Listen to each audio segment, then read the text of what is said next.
Hello students, welcome to study our channel. हम पढ़ रहे हैं क्लास 12 की ज्योग्राफी का chapter number 5 population, migration and human development. यानी इस चैप्टर में हमें माइग्रेशन और ह्यूमन डेवलपमेंट के टॉपिक को कवर करना है और हमने जो टॉपिक स्टार्ट किया है दैट इज़ माइग्रेशन। माइग्रेशन से रिलेटेड इस चैप्टर का एक पार्ट है वो हमने कंप्लीट कर लिया है। ये इस चैप्टर का सेकेंड पार्ट है। तो let us start the lecture. इस लेक्चर में हम जिन टॉपिक्स को कवर करेंगे these are aspect of migration. यानी इसमें हम एस्पेक्ट ऑफ माइग्रेशन की बात करेंगे, यानी माइग्रेशन के पक्ष में कौन कौन सी चीज़ें, यदि माइग्रेशन हो रहा है तो क्या क्या हो सकता है, क्या क्या होता है, उसकी बात करेंगे जिनको कि एस्पेक्ट कहते हैं। उसके बाद से बात करेंगे टाइप्स ऑफ माइग्रेशन, यानी एस्पेक्ट्स के बिहाफ पे माइग्रेशन को कितने टाइप्स में कैटेगराइज किया गया है। और उसके बाद से हम देखेंगे causes of migration. Clear? Causes of migration. इससे पहले वाले पार्ट में हमने डेफिनेशन ऑफ माइग्रेशन को कंप्लीट किया था कि when a human community travel from one place to another place that is known as migration. और उसके बाद से हमने टाइप्स ऑफ माइग्रेशन देखे थे कि एक ही प्लेस पे हमने बात की थी कि जब बाहर से लोग आते हैं तो उसको क्या कहते हैं, इमाइग्रेशन। और इसी प्लेस से जब दूसरी कंट्रीज में या दूसरे प्लेस पे बाहर लोग जाते हैं तो इस माइग्रेशन की प्रोसेस को क्या कहते थे हम, ई माइग्रेशन। ठीक है, तो इमाइग्रेशन और ई माइग्रेशन के बारे में हमने इससे पहले वाले वीडियो में डिस्कस किया था। तो सबसे पहले हम बात करते हैं एस्पेक्ट ऑफ माइग्रेशन। तो माइग्रेशन के 5 एस्पेक्ट्स हैं, 1 2 3 4 5। ठीक है, तो सबसे पहला जो एस्पेक्ट है वो है रीजन एस्पेक्ट। रीजन एस्पेक्ट यानी जब भी माइग्रेशन होगा तो उसमें किसी कंट्री, किसी कॉन्टिनेंट, किसी स्टेट या किसी डिस्ट्रिक्ट या किसी विलेज में होता है। तो यानी जब भी लोग मूव करेंगे one place to another place तो सबसे पहला एस्पेक्ट क्या है माइग्रेशन का, रीजन एस्पेक्ट। यानी कोई ना कोई एरिया होगा जहाँ पे लोग क्या करेंगे, माइग्रेट करेंगे, या तो वहाँ पे आएंगे या वहाँ से जाएंगे। ठीक है, फिर दूसरा जो एस्पेक्ट होगा माइग्रेशन का वो क्या है, time period aspect. Time period aspect का मतलब क्या है कि लोग यदि कहीं पे आ रहे हैं या कहीं पे जा रहे हैं तो वहाँ पे कितने समय के लिए आ रहे हैं या कितने समय के लिए जा रहे हैं, परमानेंट, ठीक है, परमानेंटली जा रहे हैं या थोड़ी समय के लिए जा रहे हैं या डेली जा रहे हैं। तो ये जो एस्पेक्ट है वो क्या कहलाता है, टाइम पीरियड एस्पेक्ट।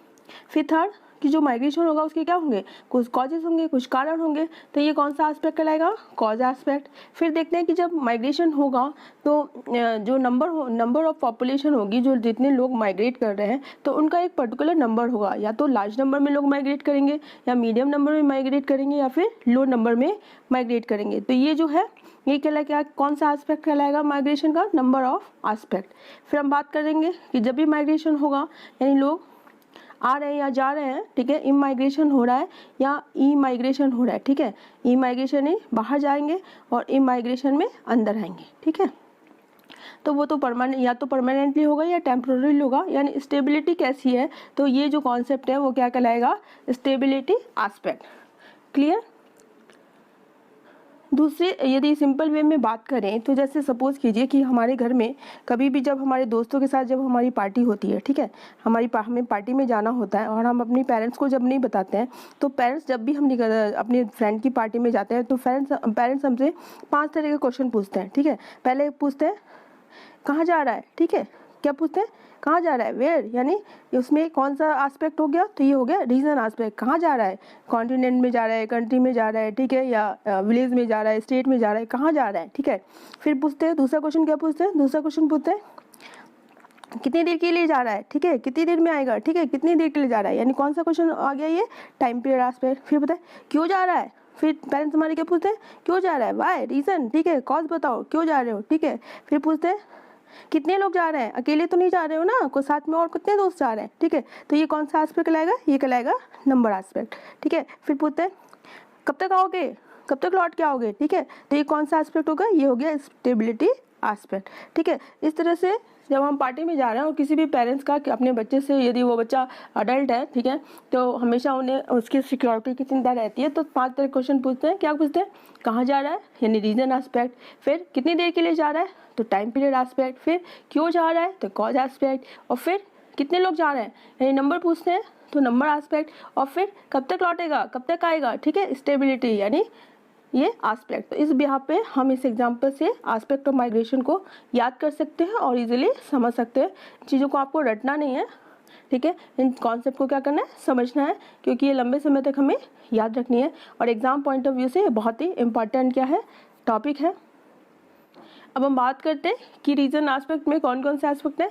तो जब भी रीजन एस्पेक्ट की बात करें, कहाँ जाना है, ठीक है, माइग्रेशन कहाँ हो रहा है, तो माइग्रेशन कहाँ होगा, तो माइग्रेशन को इसमें हमने 4 टाइप्स में डिवाइड किया है। या तो इंटर कॉन्टिनेंटल होगा, इंटरनेशनल माइग्रेशन होगा, या इंटर कंट्री माइग्रेशन होगा, इंटर स्टेट होगा, या लोकल माइग्रेशन होगा।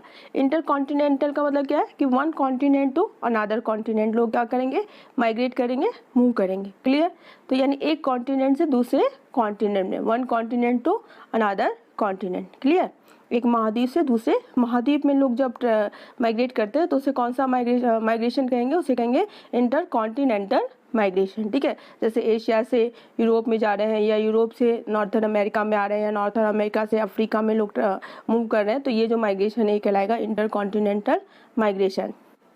अब हम बात करते हैं इंटरनेशनल माइग्रेशन। तो international migration means one country to another country. Suppose India से चाइना, चाइना से रशिया, ठीक है, रशिया से जापान, इस तरह से एक कंट्री से दूसरी कंट्री जो लोग माइग्रेट करते हैं तो उसे कहते हैं इंटरनेशनल माइग्रेशन। अब हम बात करते हैं इंटर कंट्री माइग्रेशन, यानी इंटर कंट्री माइग्रेशन में सपोज ये इंडिया है और इंडिया में जब एक स्टेट से दूसरे स्टेट में लोग मूवमेंट करते हैं, माइग्रेट करते हैं, तो उसे क्या कहेंगे, उसे कहेंगे inter country migration. Clear, inter state में क्या होगा कि विद इन स्टेट, यानी एक ही स्टेट में लोग क्या करते हैं, माइग्रेट करते हैं। जैसे राजस्थान की बात करें तो राजस्थान के अंदर ही जब one place to another place लोग माइग्रेट करेंगे तो उसे कहेंगे इंटर स्टेट माइग्रेशन। ठीक है, अंतरराज्यीय, राज्य के अंदर ही माइग्रेशन। फिर लोकल माइग्रेशन क्या होता है कि one district to another district, या one district to village to cities. ठीक है, इन लोकल लेवल पे जो भी हमारा माइग्रेशन होता है that is known as local migration. ठीक है, तो these are the reason aspect, यानी कहाँ जा रहा है जो माइग्रेशन हो रहा है, लोग उसमें लोग कहाँ जा रहे हैं, कॉन्टिनेंट में टू कॉन्टिनेंट माइग्रेट हो रहे हैं, कंट्री टू कंट्री माइग्रेट हो रहे हैं, या एक ही कंट्री में एक स्टेट से दूसरे स्टेट में माइग्रेट हो रहे हैं, या एक ही स्टेट में विद इन द स्टेट के अंदर ही माइग्रेट हो रहे हैं, या फिर लोकल माइग्रेशन हो रहा है। तो ये सारे जो एस्पेक्ट है वो कौन से एस्पेक्ट है, रीजन एस्पेक्ट, यानी कहाँ जा रहा है, माइग्रेशन कहाँ हो रहा है। क्लियर,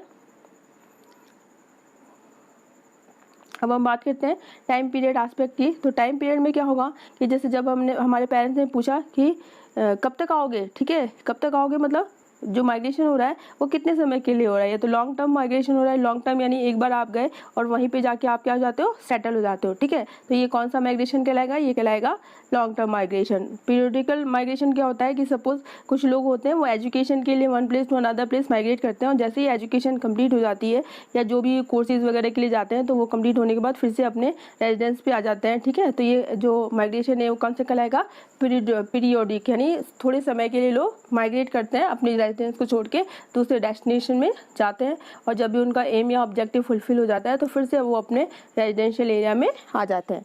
क्लियर, फिर डेली माइग्रेशन होता है। सपोज डेली यानी कुछ लोग होते हैं वो एम्प्लॉयमेंट के लिए या छोटे मोटे बिजनेस के लिए सिटी या विलेजेस में सुबह जाते हैं और शाम को आ जाते हैं, तो ये जो माइग्रेशन है वो कौन सा माइग्रेशन है, डेली माइग्रेशन है।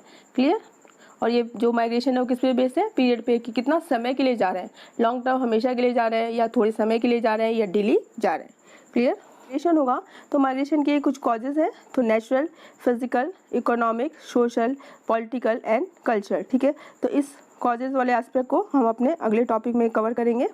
अब पहले बात करते हैं नंबर एस्पेक्ट में। नंबर एस्पेक्ट यानी जब लोग माइग्रेट करेंगे तो उनका कुछ नंबर होगा, या तो लार्ज नंबर में माइग्रेट करेंगे, या फिर मीडियम नंबर में करेंगे, या फिर लो नंबर में माइग्रेशन। ये नंबर ऑफ पॉपुलेशन है लोगों के माइग्रेट होने का, वो कितना है, तो ये कौन से एस्पेक्ट में है, इसको डिस्कस करते हैं हम नंबर एस्पेक्ट में।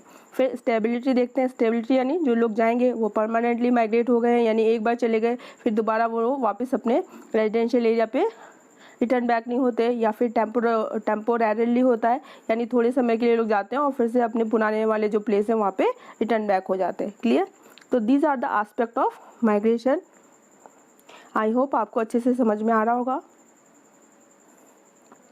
तो ये एस्पेक्ट ऑफ माइग्रेशन को हमने देखा, तो उसमें 5 जो है एस्पेक्ट हमने देखे, रीजन एस्पेक्ट, फिर टाइम एस्पेक्ट, फिर हमने देखा कॉज एस्पेक्ट, उसके बाद से हमने बात की number aspect and then stability aspect. ठीक है, तो रीज़न में हमने कॉन्टिनेंटल बात की कि one continent to another continent. Clear, उसके बाद से one country to another country, ठीक है, एक कंट्री से दूसरी कंट्री में माइग्रेशन, फिर with in the country, with in the state, या फिर लोकल माइग्रेशन। उसके बाद से टाइम में हम देखते हैं कि लॉन्ग टर्म है, पीरियोडिक है, मीडियम टर्म के लिए, या फिर डेली बेसिस पे। फिर उसके बाद से बात करते हैं कॉजेज़ में, नेचुरल है, पॉलिटिकल है, फिजिकल है, इकोनॉमिकल है, क्लाइमेटिक है। उसके ऐसे नंबर है कि जब माइग्रेशन होगा तो जो नंबर्स ऑफ जो माइग्रेंट है, जो लोग जा रहे हैं, उनका जो नंबर है वो लार्ज है, मीडियम है, या वेरी लो है। फिर स्टेबिलिटी की बात करते हैं कि ये जो लोग माइग्रेट करेंगे वो टेम्पोरली करेंगे या फिर परमानेंट माइग्रेट हो रहे हैं। क्लियर? इस तरह से जो माइग्रेशन होगा, इस माइग्रेशन के ये एस्पेक्ट। अब बात करते हैं कॉजेज़ ऑफ माइग्रेशन। तो कॉजेज़ ऑफ माइग्रेशन में हमने बात की थी कि कौन कौन से कॉजेज़ है जिनके कारण से लोग one place to another place, या one continent to another continent, one country to another country, या one state to another state migrate करते हैं। तो इसके कुछ नेचुरल हैं, economical, political and social and cultural. पर वन लाइन में जब इसका आंसर देना होगा कि what is the main causes of migration, तो सबसे मेन जो कॉजेज होता है वो क्या होता है? एम्प्लॉयमेंट अपॉर्चुनिटी की। इन search of good employment opportunity जो लोग हैं वो अपने रेसिडेंस को छोड़ के न्यू डेस्टिनेशन को फाइंड आउट करते हैं, सर्च करते हैं, और वहाँ पे जाके अपने आप को सेटल करते हैं। क्लियर? अब बात करते हैं नेचुरल या फिजिकल कॉजेज़ की। तो सबसे पहले क्लाइमेटिक चेंजेस होता है कि सपोज़ करो फ्लड आ गया, फेमाइन आ गया, ठीक है, अर्थक्वेक आता है, वॉल्केनो, सुनामी, या स्टॉर्म्स, या रेनफॉल, हैवी रेनफॉल, या बहुत ही ज़्यादा क्या कहते हैं डिजीज़ेस हैं, ठीक है, उनके कारण से लोग अपने one place to another place क्या करते हैं? माइग्रेट करते हैं। सपोज़ ये हमारा नॉर्थ अमेरिका, साउथ अमेरिका, ये है Europe, then Asia, then South Africa, ये है ऑस्ट्रेलिया, यहाँ पे न्यूजीलैंड, ठीक है, अंटार्कटिका। ये हमारा वर्ल्ड मैप है। तो नेचुरल कॉजेज़ हमने देखे या फिजिकल चेंजेस देखे जिसके कारण से लोग one place to another place क्या करेंगे?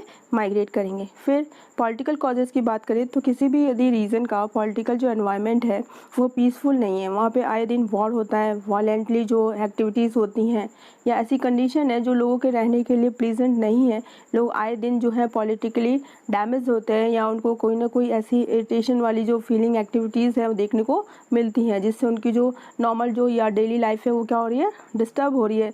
या टेररिज्म है वो बहुत ज़्यादा वहाँ पे इंक्रीज़ हो रहा है। कॉलोनाइजेशन है, कॉलोनाइजेशन का मतलब होता है कि वन कंट्री पे दूसरी कंट्री का इकोनॉमिक या पॉलिटिकल क्या है? अथॉरिटी है, ठीक है, यदि उसका अधिकार है। तो ये सारे पॉलिटिकल रीजन्स है जिसके बिहाफ पे जो लोग हैं one place to another place क्या करते हैं? माइग्रेट करते हैं इन सर्च ऑफ प्रॉपर और फेवरेबल ह्यूमन कंडीशन, ठीक है, जहाँ पे भी उन्हें अपनी कंडीशन जो है वो अपने फेवर में दिखती है तो वहीं पे वो क्या कर लेते हैं? अपने आप को सेटल डाउन करते हैं। फिर सोशल एंड कल्चरल जो हमारे कॉजेज़ हैं उनकी बात करते हैं। तो एंशिएंट टाइम से हमने देखा है कि इंडिया से जो हमारा बुद्धिज़्म है, जैनिज़्म है, ठीक है, उसको प्रोपोगेट करने के लिए डिफरेंट जो साउथ ईस्ट एशिया कंट्रीज़ हैं वहाँ से जो लोग हैं वो माइग्रेट किए थे।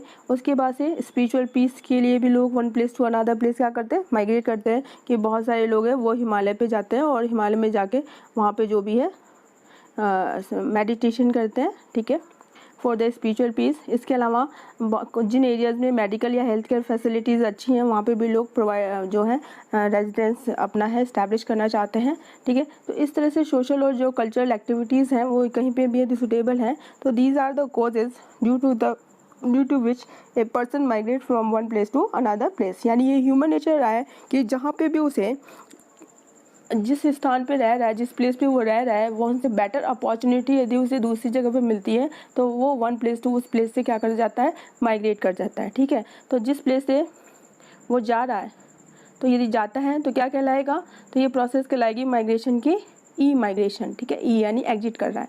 और यदि उस प्लेस पे लोग आ रहे हैं तो ये प्रोसेस क्या कहलाएगी? इम माइग्रेशन, ठीक है, जो कि हमने फर्स्ट पार्ट में इसको पढ़ा था। अब देखते हैं हम टाइप्स ऑफ माइग्रेशन, या टाइप्स ऑफ माइग्रेशन का मतलब है कि रीजन एस्पेक्ट को हम इसमें डिस्कस करेंगे। तो रीजन एस्पेक्ट में हमने देखा था कि जो माइग्रेशन होगा वो कैसा होगा, इंटरकॉन्टिनेंटल। इंटरकॉन्टिनेंटल मतलब one continent to another continent लोग मूव करेंगे, यानी एक महाद्वीप से दूसरे महाद्वीप में जाते हैं या वहाँ से आते हैं। फिर इंटरनेशनल माइग्रेशन में बात करें तो एक कंट्री से दूसरी कंट्री के बीच में होता है। इंटर स्टेट और इंटरनल माइग्रेशन की बात करें तो एक ही कंट्री के अंदर एक स्टेट से दूसरे स्टेट में जो लोग माइग्रेशन करते हैं तो उसे कहते हैं इंटर स्टेट और इंटरनल माइग्रेशन। लोकल माइग्रेशन होता है ये between one district to another district, villages या सिटी, यानी एक डिस्ट्रिक्ट से दूसरे डिस्ट्रिक्ट में या विलेजेस या सिटी में होता है। जैसे जयपुर की बात करें तो जयपुर से राजस्थान स्टेट में जयपुर से अलवर बात करें, या अलवर से अजमेर बात करें, ठीक है, अजमेर से जोधपुर बात करें, तो one district to another district, या किसी एक विलेज से दूसरे विलेज, या फिर एक सिटी से दूसरी सिटी। तो ये जो माइग्रेशन होगा कौन सा माइग्रेशन होगा, लोकल। और लोकल माइग्रेशन को 4 पार्ट्स में डिवाइडेड किया है, या तो रूरल टू रूरल यानी विलेज से विलेज, रूरल टू अर्बन यानी विलेज से सिटीज़, अर्बन टू अर्बन यानी सिटीज़ टू सिटीज़, या अर्बन टू रूरल यानी सिटीज़ से विलेज। इस तरह से जो लोकल माइग्रेशन है ये 4 टाइप्स में क्या है, डिवाइडेड है। क्लियर। इस तरह से हम जब देखते हैं कि इंटरकॉन्टिनेंटल जो माइग्रेशन होगा उसके कैरेक्टरिस्टिक्स क्या होंगे कि लॉन्ग टर्म माइग्रेशन होगा, ठीक है, या फिर पीरियोडिक माइग्रेशन होगा। डेली माइग्रेशन सिर्फ कौन सा होगा, सिर्फ जो लोकल माइग्रेशन होगा वो कौन सा होता है, डेली होता है। फिर इंटरकॉन्टिनेंटल माइग्रेशन में लार्ज नंबर भी हो सकता है, मीडियम नंबर भी हो सकता है, या फिर लो नंबर में माइग्रेशन भी हो सकता है। इंटरकॉन्टिनेंटल जो माइग्रेशन होता है नॉर्मली परमानेंट होता है मोस्ट ऑफ द टाइम, लेकिन ये टेम्पोरेरीली भी हो सकता है। क्लियर। इसी तरह से इंटरनेशनल माइग्रेशन भी लॉन्ग टर्म, पीरियोडिक या डेली माइग्रेशन, ठीक है। फिर लार्ज नंबर में नंबर ऑफ पॉपुलेशन की बात करें कि माइग्रेट कितने लोग कर रहे हैं तो मे बी लार्ज नंबर में कर सकते हैं, मीडियम नंबर कर सकते हैं, या फिर लो नंबर कर सकते हैं। फिर टाइम पीरियड की बात करें तो परमानेंटली माइग्रेशन हो सकता है या फिर टेम्पोरली, जिसको कि स्टेबिलिटी कहते हैं। क्लियर। तो इस तरह से these are the types of migration. तो ये था हमारा एक छोटा सा टॉपिक रिलेटेड टू माइग्रेशन, और इस टॉपिक में हमने माइग्रेशन की बात की, और इसमें हमने देखा कि what are the aspect of migration, यानी माइग्रेशन के कौन कौन से एस्पेक्ट है, पक्ष है, फेवर है। फिर कॉजेज ऑफ माइग्रेशन देखा and types of migration. Clear. तो ये तीनों क्वेश्चन है, इन तीनों क्वेश्चन को आपको क्या करना है, रिवाइज करना है कि एस्पेक्ट कौन कौन से हैं, कॉजेज क्या हैं और टाइप्स क्या हैं। क्लियर। आई होप आपको ये कॉन्सेप्ट अच्छे से समझ में आ रहा होगा। तो इसको आप रटे नहीं, समझने की कोशिश करें, क्योंकि हमें लंबे समय तक इन कॉन्सेप्ट को याद रखना है। तो स्टूडेंट्स, ये था आज का हमारा topic related to migration. I hope आपको ये टॉपिक समझ में आया होगा। And if you like the video please like, share and subscribe the channel. And if you have any doubt please comment me in the comment section box. तो मिलते हैं हमारी नेक्स्ट ऑनलाइन क्लास में एक नए वीडियो के साथ। Thank you very much.